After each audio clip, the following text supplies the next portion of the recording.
It's the end of 2020 and we're getting into that big sales season where you're going to get a lot of stuff just dropping at cheaper prices, tons of people moving into those winter sales. And how is it that in that kind of environment, it's Puma, not Puma, it's Puma that's got ahead of the game? How on earth did they come out on top in this race instead of it being Adidas or Nike or Reebok or any of those slightly bigger brands? I mean, Puma's a big, Puma, there you go, is a bigger brand than, maybe certain other ones out there, but it certainly isn't Nike or Adidas, but they're ahead of the game. They've got it right, whereas other brands and other companies have got it wrong.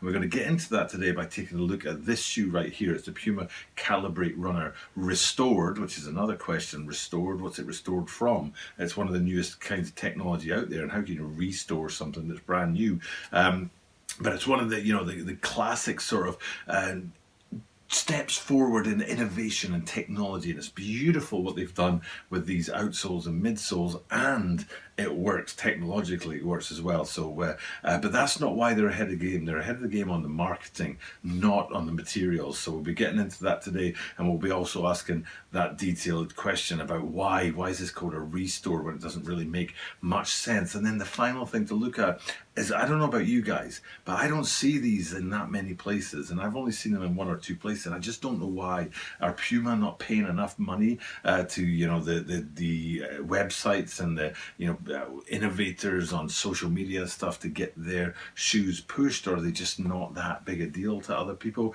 But these guys, they should be all over the place. Triple black and a triple white are huge on any other line, but for some reason I'm just not seeing them out there, and I don't really know why. But with all that being said, that's what we're going to have a look at today. We're going to look at the shoe itself, but of course ask ourselves those questions about why we're not seeing Puma in more different places, and I'll explain why I call it Puma and not Puma as well. And then we'll also be getting into stuff about why this is a game changer for Puma and why they're ahead of that particular game. So with all that being said, let's get into this and have a close-up look at the Puma Calibrate Runner Restored. This is the Tokyo Bada 23 Sneaker Channel. Tokyo Bada 23 Sneaker Channel です。毎日アップするので、毎日見てください. Every single day from Tokyo, Japan, I bring you content about upcoming sneaker releases, sneaker news, sneaker reviews, and this Puma Calibrate Runner is the second one that I've done. I did them a couple of months ago when it was a newer technology that hadn't been around as long as it has now, a few months later. But still, that Zetic midsole technology was a big change. Not only does it look good, but it also it's got that durability, and it has that responsiveness, and also the use to, it actually works. It's a product that works and does what it needs to do, as well as looking good, which can't go far wrong. But like I say, I'm not seeing these guys out there very much. And I'm calling them Puma because I'm from the UK. I'm born in England, raised in Scotland, if anyone's interested out there, and we say Puma, whereas I know other people say Puma. And because I've been out here in Japan for like 21 years, my language is a bit mixed up, but I kind of float between American and English, so I might flip between Puma and Puma throughout this video, and when I do that, apologies to whoever's insulted by it, but that's just the reality of my life.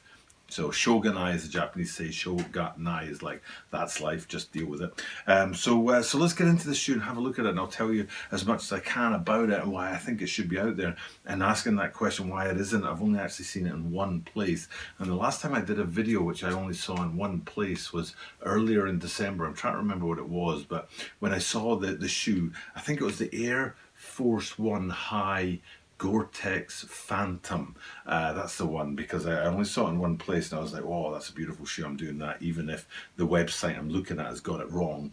And then it's the same with these guys, I'm only seeing them in one place, but if that website's got it wrong, I'm still going to talk about it, because these are great looking shoes, especially when you get them in triple white and triple black. So so let's start with that technology. Just a big sort of point to talk about is what's going on down there, because there's two different parts to it, even though they look like there's just one. And the two different parts are that if you look at the lateral side of the midsole, you can see that some of the holes actually don't go through and are solid, and they aren't holes, they're just dimples, for want of a better word. But then if you go lower down into closer to the outsole end of things, and you'll see that those holes actually do go through, and they run right through the midsole and to the other side. Now the problem with that kind of technology is it would usually deteriorate over time. Either the holes would lose their shape and end up being just little flattened things, or the repeated squashing of those holes would end up damaging the sort of outside edge, and you'd end up with an inferior product. For that reason, neither happens with these shoes with this Zetic technology, and that's the step forward, is because they're able to get that kind of air feel by bouncing up and down, but without losing the quality over time or the shape. And it's got much more durability than anything that's come before it in that line. So a big detail, probably looking at the white ones here, because it's easier to see the black ones because it's a sort of black shadow within the holes. It's harder to see, but there are the higher holes up on the top end of the midsole sort of stop before going through the shoe, but the lower ones go all the way through the Zetic technology. Absolutely fire and very, very cool. Now let's flip it up to the white guys, because the white guys are simpler to talk about. They are an authentic triple white, but when we get to the black ones in a minute, you'll see that they aren't really an authentic triple black. But we'll get to that in a sec. But first things first, let's look at the triple whites, because they cover top to toe, front to back, the whole thing in white, and there really isn't that much play going on anything here. There are a few sort of different materials that they use, which create a slightly different feel to the white, but basically it's a triple white sneaker. But before getting off of it, I want to go and have a look at the heel, just to have one point of detailing on there, because there's so much to look at on the black ones. I want to have something to look at on the white ones, and what we're looking at is the heel, where you can see at the bottom end of the heel there, it's got the Zetic written there to represent that technology that's down below, which of course is on the black ones, but I'm choosing to show it to you guys in the white ones because the black ones have so much more going on. And like I said, with the white ones, that's an authentic triple white, but the black ones are more of a bread feel because of two colours. The extra red in there, so it's not just triple black, and of course that red could have been black to give a triple black effect, but also grey as well. And whenever you have a bread shoe, often it's red, black and grey, maybe a bit of white thrown in there as well, but it's got a very much bread feel about it. And what we're talking about is at the bottom of the lacing system on both the medial and the lateral sides, those kind of lace threads that come up instead of eyelets to catch the laces. It's almost like an M effect. There's two of them coming up in red thread out of the midfoot and onto the lacing system there. And again, like I say, it's in red, which gives it that extra little bit of feel about the shoe. Now I'm going to pan past the tongue to go to the heel first, and we'll come back to the tongue in a second, because I want to get to the tab, the branding tab that's on the kind of ankle area. It's not really the heel because it's on the side of the shoe, so it's really the ankle area there. And again, you're seeing that Puma branding on there in red, and they could have gone with triple black on there, or even grey on black if they didn't want to go with red, but this is why it's got that bread feel about it instead of just being a triple black shoe.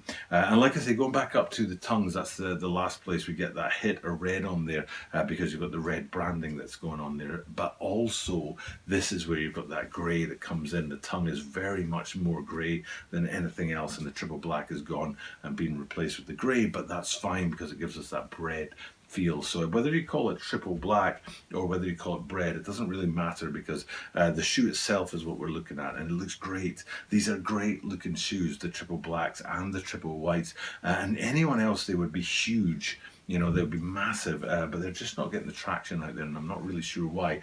But this is where Puma have come into their own and actually made a great marketing decision, which I think Nike and Adidas will regret. And in after sort of hindsight, they'll look back and be like, oh, we should have done that. And what I'm talking about is that this shoe is dropping on January the 1st, which is not that common for shoes to drop. Generally speaking, January the 1st is a time when people are with their families and when they're sitting down to meals and they've got all day together. And if you're sitting there on your phone trying to score a pair of shoes, you're going to get scolded by grandma. You know what I'm saying? So January the 1st is not a day to be trying to buy shoes, except when there's a pandemic and nobody's going out.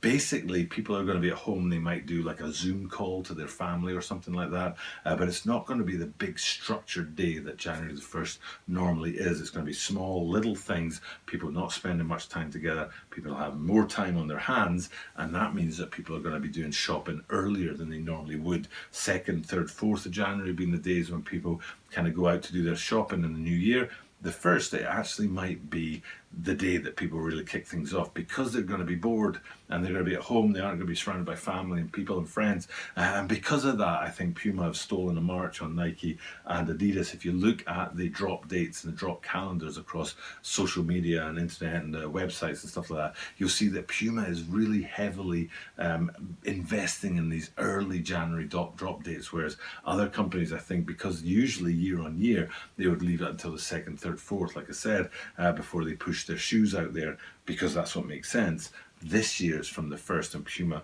are the first company that I'm noticing that have taken advantage of that. And I think if they're alone in that, they will absolutely get a little bit ahead of the game, and maybe shoes like this one today will get a bit more visibility, a bit more sales, a bit more sort of push out into the community than they would normally have got, because they'd have been consumed and hidden by all the Adidas and the Nike out there. So Puma, well done. I think it was a great choice to bring out these shoes and do it on January the 1st, because I think that puts you slightly ahead of the game. Speaking about being ahead of the game, this is me trying to get content churned out so that I can have a few videos already sitting in the background. Some days it gets really close and I just manage to get a video out in time, but I prefer to be working with 3 or 4 days of stock, so that if something does come up, I can just fire up one of those videos without having to worry about hitting my 7 p.m. Japan time drop time. And this is one of those videos. So this video, I'm making it on Sunday evening, and I think it's probably going to be going up onto YouTube on Thursday. So look at that, 4 days ahead of the game. So I'm happy with that, happy with this shoe, and happy with you guys for checking out the content. So for now, it's time for me to sign off. Thank you for doing just that and checking out my content, but I'll remind you I do this every single day, and that means that you are guaranteed to see me tomorrow.